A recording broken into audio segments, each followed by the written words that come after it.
Welcome to அஷிதாஸ் kitchen.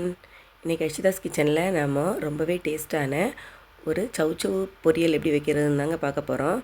வாங்கங்க, chow chow பொரியல் எப்படி வைக்கிறதுன்னு பார்த்துடலாம். ஃபஸ்ட்டு இது வந்து ரொம்ப நல்லாயிருக்குங்க. ரொம்ப தண்ணியாக அந்த மாதிரியெல்லாம் இருக்காது, ரொம்ப நல்லாயிருக்கும். பிள்ளைங்களும் விரும்பி சாப்பிடுவாங்க. நீங்கள் இதை மாதிரி ஒரு வாட்டி செஞ்சு ட்ரை பண்ணி பாருங்கங்க. இதுக்கு என்னென்ன பொருட்கள்லாம் தேவைன்னு ஃபஸ்ட்டு பார்த்துடலாங்க. சௌச்சௌ வந்து இந்த மாதிரி குட்டி குட்டியாக நீங்கள் வந்து கட் பண்ணி எடுத்து வச்சுக்கோங்க. இந்த ஷேப்பில் கட் பண்ணி எடுத்து வச்சுக்கோங்க. ரொம்ப பெருசு பெருசாலாம் வேண்டாம், இந்த ஷேப்பில் கட் பண்ணி எடுத்து வச்சுக்கலாங்க. நான் எங்கள் வீட்டில் அடிக்கடி பண்ணுற ஒரு பொரியல் தாங்க இது. இப்போ பார்த்தீங்கன்னா சௌச்சௌ பார்த்தீங்கன்னா இந்த மாதிரி நீங்கள் வந்து க்யூபாக கட் பண்ணி எடுத்து வச்சுக்கலாங்க. இப்போ இது வந்து சீக்கிரம் வெந்துடும். சௌச்சௌ வந்து தண்ணி காய்ங்கிறதுனால சௌச்சௌ, சொரக்காய், அதுக்கப்புறம் புடலங்காய், இந்த மாதிரி காய் எல்லாமே வந்து கொஞ்சம் சீக்கிரமே நமக்கு வந்து வெந்துடும். இப்போ இதுக்கு என்னென்ன பொருட்கள்லாம் தேவைன்னு பார்த்துடலாங்க. கடலைப்பருப்பு, உளுத்தம்பருப்பு, வெங்காயம், பல்லாரி வெங்காயம் இதாங்க தேவை. இதெல்லாமே வந்து தாளிக்க போகிறோம் நம்ம. ஃபஸ்ட்டு ஒரு கடாய் அடுப்பில் வச்சுக்கலாங்க. வச்சுட்டு கொஞ்சமாக எண்ணெய் விட்டுக்கலாங்க. எண்ணெய் காஞ்சதுக்கப்புறமா எண்ணெய் விட்டாச்சு. எண்ணெய் கொஞ்சம் காயட்டும். எண்ணெய் கொஞ்சம் காஞ்சதுக்கப்புறமா கொஞ்சமாக கடுகு ஆட் பண்ணிக்கலாங்க. இப்போ நான் வந்து கொஞ்சமாக கடுகு சேர்த்துருக்கேன். கடுகு கொஞ்சமாக வெடிக்கட்டும். கடுகு வெடித்ததுக்கப்புறம் இப்போ பருப்பு ஒன்றொன்றுத்தையாக ஆட் பண்ணிக்கலாங்க. இப்போ பாருங்கள், கடுகு வந்து நல்லா வெடிச்சிருச்சு. இப்போ உளுந்தம்பருப்பு ஆட் பண்ணிக்கலாம்.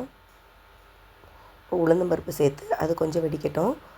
உளுந்தம்பருப்பு கொஞ்சம் வேகட்டும், ரொம்ப கருகிடக்கூடாது. இப்போ கடலைப்பருப்பும் ரொம்ப கருகிடக்கூடாதுங்க. இப்போ இந்த அளவு போட்டுட்டு வெங்காயம் சேர்த்துக்கலாங்க. சேர்த்துட்டு இதையும் நல்லா எடுத்துக்கலாம். வெங்காயம் எல்லாத்தையும் நல்லா சேர்த்து ஒன்றா வதக்கிக்கணுங்க.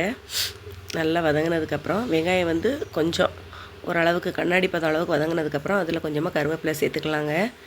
கருவேப்பிலையை போட்டு அதையும் நல்லா மிக்ஸ் பண்ணி விட்டுக்கலாங்க. கருவேப்பிலையும் போட்டு நல்லா மிக்ஸ் பண்ணி விட்டுக்கோங்க. இப்போ எல்லாமே போட்டாச்சு. உளுந்து, கடலைப்பருப்பு, வெங்காயம் எல்லாமே போட்டாச்சுங்க. கருகாத அளவுக்கு கடலைப்பருப்பு, உளுத்தம்பருப்பு நீங்கள் வதக்கி எடுத்துக்கோங்க. இப்போது நம்ம வந்து எடுத்து வச்சுருக்கிற சௌச்சௌவை இதோட போட்டுக்கலாம். வேகலாம் வைக்கலாங்க, வெறும் பச்சை சௌச்சௌ தான் எடுத்திருக்கேன். சௌச்சௌ வந்து இதோட சேர்த்துக்கலாம். சேர்த்துட்டு அதையும் இதோட சேர்த்து சும்மா ஒரு வதக்கிக்கோங்க. இப்போ தேவையான அளவு தண்ணி ஊற்றி உப்பு போட்டு வேக வச்சிடலாம். இதை பாருங்கள், நல்லா வதங்கிட்டுருக்கு. இப்போ காய் வேகிற அளவுக்கு தண்ணி வைக்கணுங்க. மிச்ச தண்ணி வராமல் கரெக்டான அளவுக்கு தண்ணி வைங்க. தண்ணி வந்து வடித்து எடுக்கக்கூடாதுங்க. எந்த காயிலையுமே கரெக்டான அளவுக்கு தண்ணி வச்சுக்கோங்க. உப்பு, காய்க்கு தேவையான அளவு உப்பு போட்டாச்சு. சும்மா ஒரு பெரட்டு. இப்போ தேவையான அளவு தண்ணி ஊற்றி மூடி வச்சிடலாங்க.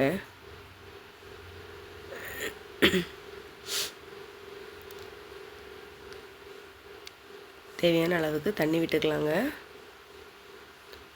இப்போ பாருங்கள், நான் வந்து கொஞ்சமாக தான் தண்ணி விட்டுருக்கேன். தண்ணி விட்டு இப்போ இதை மூடி வச்சிடலாம். ஒரு 1/4 டம்ளர் கூட தண்ணி விடலைங்க, கொஞ்சமாக தான் தண்ணி விட்டுருக்கேன். ஏன்னா இதுக்கு வந்து தண்ணி ரொம்ப தேவைப்படாது, சீக்கிரமாக வெந்துடும் அந்த காய் வந்து. இப்போ ஒரு மூடி போட்டு மூடி வச்சிடலாங்க. நல்லா வெந்துடட்டும். வெந்ததுக்கப்புறம் நம்ம எடுத்துக்கலாம். வாய்ஸ் எல்லாம் ரொம்ப இதாக தாங்க இருக்கும். உடம்பு முடியலை, ஃபீவர் 4 நாளாக. எந்திரிச்சே உட்கார முடியாத அளவு ஃபீவராக இருக்குது. இன்றைக்கி தான் எந்திரிச்சு சாப்பாடே பண்ணிகிட்ருக்கேங்க. இப்போ பாருங்கள், நல்லா வதங்கியாச்சு பாருங்கள். நல்லா இந்த அளவுக்கு வதக்கியாச்சு. நல்லா இந்த அளவு வதங்கிருச்சு பாருங்கள். பாருங்கள், நல்லா வெந்திருக்கும் பாருங்கள். இப்போ நான் ஒன்று வந்து இது பண்ணி காட்டுறேன். நல்லா வெந்துருச்சு பார்த்தீங்களா? நல்லா வெந்துருச்சு. இப்போ இதுதான் கரெக்டான பதம். இந்த பார்த்தீங்களா, நல்லா வெந்தாச்சு. இப்போ நம்ம என்ன பண்ணணும்னு பார்த்தீங்கன்னா, இதுக்கு வந்து ஒரு மசாலா அரைச்சி சேர்த்துக்கலாங்க. என்ன, பச்சை மிளகா தான். பச்சை மிளகா, தேங்காய் அரைச்சி இதில் சேர்க்க போகிறோங்க. ஒரே ஒரு பச்சை மிளகா நான் வந்து எடுத்திருக்கேன். ஒரு பச்சை மிளகாவும் கொஞ்சமாக தேங்காயும், ஒரு 5-6 பல் போல் தேங்காய், அவ்வளோதான். தேங்காவையும் பச்சை மிளகாயும் நல்லா குறப்பாக அரைச்சி எடுத்துடலாம். இப்போ பாருங்கள், தேங்காவையும் பச்சை மிளகாயும் நல்லா குறப்பாக அரைச்சி. இப்போ பாருங்கள், இது நல்லா வெந்துருச்சு.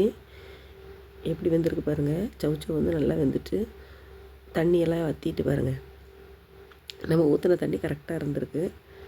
நல்லா வெந்துருச்சு. இப்போது அரைச்சி வச்சுருக்கிற இந்த இதை வந்து போட்டுடலாம். அதில் குறப்பாக அரைச்சி வச்சுருக்கதை அதில் தட்டிடலாங்க. அரைச்சி வச்சுருக்கதை தட்டி நல்லா எல்லாத்தையும் மிக்ஸ் பண்ணி விட்டுறலாம். நல்லா எல்லாத்தையும் ஒன்று போல் மிக்ஸ் பண்ணி விட்டுருங்க. தேங்காயும் வெறும் பச்சை மிளகாவும் மட்டும்தான். நல்லாயிருக்குங்க இந்த பொரியல் வந்து. சாம்பாருக்கு நல்லாயிருக்கும், வத்த குழம்புக்கு நல்லாயிருக்கும், காரமாக எந்த குழம்புலாம் வைக்கமோ அந்த இதுக்கெல்லாம் வந்து சைட் டிஷ்ஷாக சூப்பராக இருக்குங்க. ஒரு வாட்டி ட்ரை பண்ணி பாருங்கள். நீங்கள் நிச்சயமாக செஞ்சு பார்ப்பீங்க மறுபடியும். உங்களுக்கு யாருக்காவது சளிக்கு கொஞ்சம் ரெமெடி தெரிஞ்சால் கூட சொல்லுங்கள் ஃப்ரெண்ட்ஸ். ரொம்ப முடியலை, சளி பயங்கரமாக இருக்குது. இப்போ அது ஒரு 5 நிமிஷம் போல் மூடி வச்சிடலாம்.